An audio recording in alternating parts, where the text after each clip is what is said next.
President Trump issued an executive order giving himself direct control over regulatory agencies created to be independent by Congress. Scholars say we're headed for a constitutional crisis if the Trump administration defies court orders. Others say, look, we're already in a coup. You're a historian. What is your take?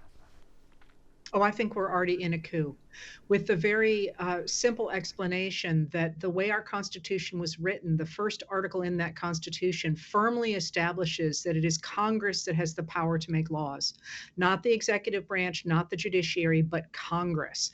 And from the outset, the Trump administration has worked both to undermine those laws through the concept of impoundment, but then also to override those laws through firing people, for example, where there were specific laws in place to specify the ways in which those people could be fired, that they simply flouted.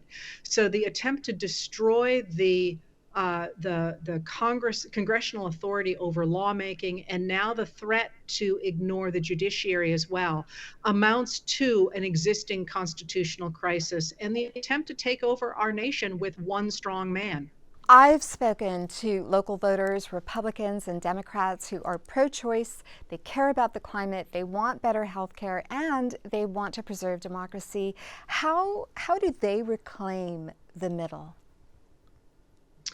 Well, the middle is there and always has been. The people who insist that we are polarized are the politicians who benefit from that. The vast majority of Americans agree, even on hot button issues like the idea of common sense gun safety legislation or abortion rights.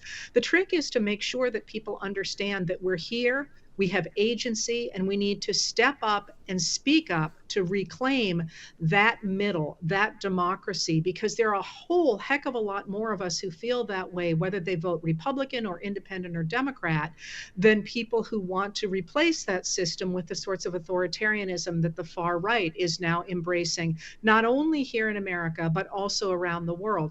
As you all know, President Trump won in counties with no local news by as high as 54 percentage points. Here in San Diego, local news coverage has shrunk. We have hyper-partisan news websites called Pink Slime. How can journalism cover what's happening better and reach more people? Oh, I love this question, because for all that we are in fact losing local newspapers, and for all that we are losing so many of our great reporters, what we are seeing in this moment looks very much to me like what we saw in the 1850s or again in the 1890s. And that's the rise of new media that's doing really terrific work.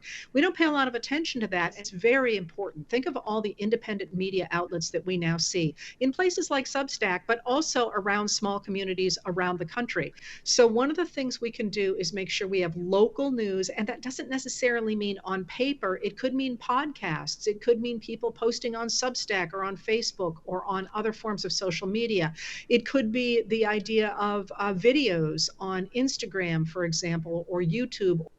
I've heard you say that people ask you where our heroes are. What do you tell them? I always, first of all, say that a hero isn't somebody who comes down from on high and suddenly does something miraculous. A hero is somebody continuing to do the right thing, even if nobody is paying attention, and even if it feels like the walls are closing in.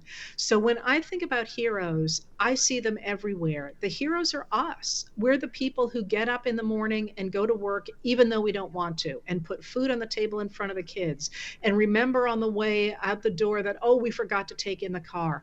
But we keep doing the right thing. And if enough people keep doing the right thing, putting one foot in front of the other to do the right thing, we will change the world.